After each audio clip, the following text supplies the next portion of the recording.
देख रहे हैं नेटवर्क 33 राजकुमार के साथ। तो चलिए पढ़ते हैं आज की कहानी की ओर। दोस्तों, मेरा नाम राकेश है और मैं मध्य प्रदेश के एक छोटे से गांव का रहने वाला हूं। ये बात आज से करीब 3 साल पहले की है, जब मैं भोपाल में रहकर नौकरी किया करता था। मेरी नई नई ही नौकरी लगी थी और क्योंकि मैं भोपाल में किसी को जानता नहीं था, जिस वजह से मैंने अपने ऑफिस से थोड़ी दूर पर एक कमरा किराए पर ले रखा था। मैं जिस घर में रहता था उस घर के मालिक से मेरी अच्छी जान पहचान हो गई थी और उसका एक बेटा भी था जिसका नाम रवि था, जो मेरी ही उम्र का था और वो इस वक्त अपने घर से ही अपना काम किया करता था। मेरी उससे अच्छी खासी दोस्ती भी हो गई थी इतने ही कम समय में कि कभी कभी ऑफिस से लेट होने पर वो मुझे पिक करने के लिए भी आ जाया करता था। लेकिन एक दिन की बात है, जब मैं अपने ऑफिस में काम कर रहा था तो मुझे अपने ऑफिस में काफ़ी लेट हो गया, जिस वजह से मैंने सोचा कि क्यों ना रवि को कॉल किया जाए, वह मुझे पिक करने के लिए तो आ ही जाएगा। लेकिन तभी मुझे याद है कि आज रवि को ऑफिस से बहुत सारा काम दिया गया है, तो मैंने रवि को ना डिस्टर्ब करने का ही बेहतर समझा और फिर मैंने सोचा क्यों ना आज मैं किसी टैक्सी से ही चला जाऊं। यह सब सोचते हुए मैं अपने ऑफिस से बाहर निकला और जब मैंने घड़ी में देखा तो उस वक्त रात के करीब 9:30 बज रहे थे। मेरे ऑफिस और घर के बीचों बीच एक सुनसान सा रास्ता पड़ता था जिसके चारों ओर बहुत ही घने जंगल थे और मैंने आज से पहले उस रास्ते से इतनी रात को कभी सफ़र नहीं किया था। और फिर मैंने वहीं पास ही के एक दुकान में जाकर उनसे टैक्सी के बारे में पूछने लगा। हालांकि रात बहुत हो चुकी थी और उस वक्त मेरे घर तक जाने के लिए टैक्सी मिलना थोड़ा मुश्किल था। लेकिन फिर मुझे दुकान वालों ने कहा कि आप यहीं पर बैठकर थोड़ा देर इंतज़ार कीजिए, आपको ज़रूर कोई टैक्सी मिल ही जाएगी। उनकी ये बात सुनने के बाद मैं वहीं उनकी दुकान पर बैठ गया और इधर उधर टैक्सी को देखने लगा। तभी मुझे अचानक से रवि का कॉल आया। उसने मुझसे पूछा कि मैं कहाँ पर हूँ, जिस पर मैंने उन्हें सारी बात बताई और मेरी बात सुनकर रवि ने मुझसे कहा कि मैं तुम्हें लेने आता हूँ, जिस पर मैंने रवि से कह दिया कि नहीं, बस मैं निकल चुका हूँ और थोड़ी देर में घर आ जाऊँगा। और फिर मैं वहीं बैठकर टैक्सी का इंतज़ार करने लगा। अब रात काफ़ी हो चुकी थी और अब तक टैक्सी का कोई अता पता नहीं था। मेरे मन में बार बार रवि को कॉल करने का अब ख्याल आ रहा था, लेकिन वो आज बिजी है यह सोचकर मैं रुक जाया करता था और मेरे मन में एक उम्मीद से जाग जाती थी कि बस थोड़ी ही देर में मुझे कोई टैक्सी मिल ही जाएगी। मैं ये सब कुछ सोच ही रहा था कि तभी मुझे दूर से आती हुई एक रोशनी दिखाई पड़ी। जैसे जैसे वो चीज़ मेरे करीब आती गई तो मुझे पता चला कि वह तो एक टैक्सी है। मैंने अपना हाथ दिखाया और देखते ही टैक्सी मेरे पास आकर रुकी, जिसके बाद मैंने उन्हें अपना लोकेशन बताया, जिस पर उस टैक्सी वाले ने मुझसे चलने के लिए हाँ कह दिया। मैंने फिर बिना समय गवाते हुए जाकर उस टैक्सी में बैठ गया और फिर मैंने उस टैक्सी वाले को चलने को कहा और फिर हमारी टैक्सी आगे की तरफ बढ़ने लगी। अब रात काफ़ी हो चुकी थी और फिर मैं जिस जगह पर रहता था वह जगह शहर से काफ़ी दूर और वीरान जगह पर थी, जिस वजह से जैसे जैसे मैं उस रास्ते पर आगे बढ़ रहा था वैसे वैसे वह रास्ता पूरी तरह से वीरान होता चला गया और फिर कुछ ही समय के बाद वो रास्ता पूरी तरह से सुनसान होता चला गया। मैंने उस टैक्सी वाले से बात करने की कोशिश की, जिस पर उस टैक्सी वाले ने मुझे तहस में आकर जवाब दिया। उसके जवाब से ऐसा लगा था जैसे कि वह मुझसे बात करने में जरा सा भी इंटरेस्ट नहीं था, जिस वजह से मैं भी उस वक्त चुप हो गया और खिड़की के बाहर झांकने लगा। आसपास ठंडी ठंडी हवाएं बह रही थी। ऊपर से ऐसे वीरान सड़क को देखकर मुझे थोड़ी घबराहट सी महसूस होने लगी और फिर थोड़ी देर के बाद मैंने देखा कि अब हम उस सुनसान से रास्ते पर पहुंच चुके थे। वह इलाका दोनों ओर से जंगलों से ढका हुआ था।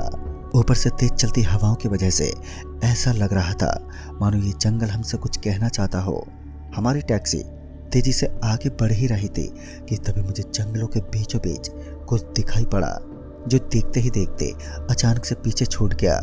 मुझे लगा जैसे शायद से मैं बहुत ही ज़्यादा थक चुका हूँ और इसलिए मेरी आंखों के आगे अजीब अजीब सी चीज़ें आ रही हैं। और फिर मैंने खिड़की के शीशे को बंद करने की अब कोशिश की, लेकिन तभी मुझे एक ज़ोरदार चीख सुनाई पड़ी जो किसी लड़की की थी। यह सुनकर मैं अचानक से घबरा उठा। मुझे लगा जैसे कि कोई लड़की मेरे आसपास है जो कि शायद से किसी मुसीबत में फंसी हुई है। मैंने उस लड़की की चीख सुनते ही उस टैक्सी ड्राइवर को टैक्सी रोकने को कहा। तभी मैंने कहा कि शायद से किसी लड़की को हमारी ज़रूरत है, लेकिन मेरे कहने के बाद भी उस टैक्सी वाले ने टैक्सी नहीं रोकी। मैंने जब टैक्सी में लगे फ्रंट मिरर से उस टैक्सी वाले की शक्ल देखी तो उसे देखकर ऐसा लग रहा था मानो कि वो बहुत ही बुरी तरीके से डरा हुआ हो। मैंने उसे देखते हुए कहा, तुम इतना डरे हो क्यों? और तुमने सुना नहीं, किसी लड़की को हमारी मदद चाहिए, वह चीख रही है, जल्दी से अपनी टैक्सी रोको। लेकिन मेरे कहने के बावजूद भी उस टैक्सी वाले ने टैक्सी नहीं रोकी, उल्टा उसने तो टैक्सी की रफ्तार और भी ज़्यादा तेज़ कर दी। मुझे उस टैक्सी वाले के चेहरे पर एक अजीब सा डर साफ साफ दिख रहा था। इतने ठंड के मौसम में भी उसके सर से पसीना निकल रहा था। लेकिन मुझे कुछ भी समझ नहीं आ रहा था कि तभी अचानक से हमारी टैक्सी के टायर में ज़ोरदार धमाका हुआ और हमारी टैक्सी का टायर फट गया। और इतना होते ही टैक्सी की रफ्तार धीरे धीरे अब कम होने लगी और फिर एक जगह पर जाकर रुक गई। उस टैक्सी ड्राइवर ने अभी भी टैक्सी से उतरकर टायर बदलने की जगह टैक्सी को किसी तरह स्टार्ट करके वहां से निकलने की कोशिश करने लगा। लेकिन एक बार टैक्सी के रुक जाने के बाद वो स्टार्ट होने का नाम तक नहीं ले रही थी। उस टैक्सी वाले ने बहुत ही कोशिश की, लेकिन कोई फ़ायदा नहीं हुआ और फिर अंत में वो ड्राइवर भी थक कर बैठ ही गया। फिर हम दोनों काफ़ी देर तक उसी टैक्सी के अंदर बैठे रहे। मुझे अब डर तो लग रहा था, लेकिन उस टैक्सी वाले को देखकर मेरा डर और भी बढ़ गया। मैंने देखा कि वो टैक्सी वाला बहुत ही बुरी तरह से डर चुका है, जिस पर मैंने उससे कहा कि आप जाकर चेक करो कि आखिर हुआ क्या है। जिसके बाद फिर उस टैक्सी वाले ने किसी तरह हिम्मत जुटाकर टैक्सी के सामने के ढक्कन को खोलकर इंजन चेक करने लगा। और फिर तभी मुझे आसपास के घने जंगलों से एक सरसर आहट की आवाज़ आने लगी।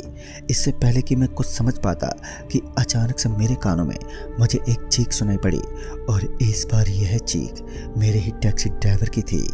उसकी चीख सुनकर मैं पूरी तरह से सहम गया और कार के सामने के ढक्कन के खुले होने की वजह से मुझे सामने का कुछ भी दिखाई नहीं पड़ रहा था। उसकी चीख के साथ ही साथ मुझे ऐसा लग रहा था जैसे कि कोई उस ड्राइवर को घसीटकर कहीं पर लेकर जा रहा हो। मैंने डरते डरते किसी तरह अपने सिर को खिड़की से बाहर निकाला तो मैंने देखा कि आसपास की सारी चीज़ें बिल्कुल शांत हैं। मैंने अपने ड्राइवर को आवाज़ लगाई, लेकिन उधर से उसका कोई भी जवाब नहीं आया। फिर मैंने जल्दी से अपना फ़ोन निकाला और रवि को कॉल करने की कोशिश की, लेकिन उस वक्त मेरे फ़ोन का नेटवर्क नहीं आ रहा था और मैं पूरी तरह अब परेशान हो गया और मुझे उस वक्त कुछ भी समझ नहीं आ रहा था कि अब क्या किया जाए। लेकिन फिर थोड़ी ही देर के बाद मैं किसी तरह खुद को संभालते हुए उस टैक्सी से बाहर आया। जैसे ही मैं अपनी टैक्सी के आगे पहुंचा तो मुझे चारों ओर अंधेरे के सिवाय कुछ भी दिखाई नहीं पड़ रहा था कि तभी मैं इधर उधर अपने ड्राइवर को ढूंढने लगा। मैंने अपने फ़ोन के टॉर्च का इस्तेमाल करके ड्राइवर को ढूंढने की कोशिश की और फिर तभी मुझे मेरा ड्राइवर सड़क से थोड़ी ही दूर पर उल्टा लेटा हुआ दिखा। मैं किसी तरह उसके करीब जाने लगा। अब मेरी सांसें तेज हो चुकी थी। आसपास हवाओं की सरसराहट मुझे बुरी तरह डराए जा रही थी और फिर मैं किसी तरह अपने ड्राइवर के पास पहुंचकर मैंने जैसे ही उसे सीधा किया तो मैं बुरी तरह से सहम गया। तभी मैंने देखा कि उस ड्राइवर को किसी ने बहुत ही बुरी तरीके से मार डाला है। मैं तो ये देखकर बुरी तरह से कांपने लगा। लेकिन फिर जैसे ही मेरी नज़र सामने उस सुनसान सड़क पर पड़ी तो मुझे एक लड़की मेरी ही तरफ आते हुए दिखाई पड़ी। उस लड़की को देखकर साफ साफ समझ आ रहा था कि वो लड़की ज़रूर कोई आत्मा है। उस लड़की के चेहरे पर खून लगा हुआ था और उसके मुंह में अजीब सा मांस का टुकड़ा लटक रहा था और उसके हाथ में एक अजीब सा टैटू बना हुआ था। उस आत्मा को देखकर मेरे दिल की धड़कनें काफ़ी तेज हो गई और मैं डरते हुए वापस अपने टैक्सी की तरफ पीछे जाने लगा और मैंने देखा कि वह लड़की धीरे धीरे मेरे उस ड्राइवर के पास पहुंचकर उसके पेट से सारी अंतड़ियां निकालकर बहुत ही अजीब तरीके से खाने लगी है। उसे इस तरह किसी का मांस खाता देख मैं पूरी तरह से कांपने लगा और फिर मैं जैसे ही अपने टैक्सी की तरफ लौटा तो वह आत्मा ठीक अब मेरे सामने खड़ी थी। इससे पहले कि मैं कुछ कर पाता मुझे दूर से पुलिस की गाड़ी का सायरन सुनाई दिया और फिर देखते ही देखते वह आत्मा एकदम से मुझसे दूर जाने लगी और फिर एकदम से वह आत्मा अंधेरे में कहीं खो सी गई। सब कुछ देखने के बाद मेरी तो हालत पूरी तरह से ख़राब हो चुकी थी और फिर मैं वहीं बेहोश हो गया। और फिर जब मेरी आंख खुली तो मैं हॉस्पिटल में था, जहां पर मुझे पता चला कि उस पुलिस वाले को रवि ने ही भेजा था। जब मैं देर रात तक घर नहीं पहुंचा तो रवि ने पुलिस से मेरी शिकायत कर दी और पुलिस सही समय पर वहां पर पहुंच भी गई। जब पुलिस ने उस टैक्सी की छानबीन की तो उसे उस टैक्सी के अंदर एक लड़की की लाश मिली जिसका पेट कटा हुआ था। और पुलिस वाले ने मुझे बताया कि वो टैक्सी वाला दरअसल कोई पागल था जो लोगों को सुनसान सड़क पर ले जाकर उनकी जान ले लेता है। दोस्तों, ये सब सुनकर मेरे होश ही उड़ गए। मैं समझ चुका था कि उस टैक्सी वाले का अगला शिकार शायद से मैं ही था, लेकिन उस लड़की की चीख की वजह से वो टैक्सी ड्राइवर डर गया और फिर उस लड़की की आत्मा ने उस टैक्सी ड्राइवर को ही मार दिया। मैं ये सोच ही रहा था कि तभी पुलिस वाले ने एक और डरावनी बात बताई कि जिस लड़की की लाश उन्हें उस टैक्सी से मिली थी, उस लड़की के हाथों में एक अजीब सा टैटू बना हुआ था।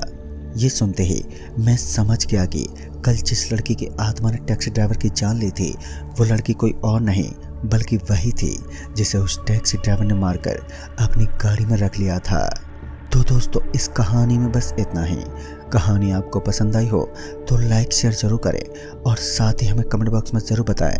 तो मैं आपका दोस्त राजकुमार जल्दी ही मिलूँगा ऐसी ही एक और नई कहानी के साथ। तब तक के लिए बाय एंड टेक केयर।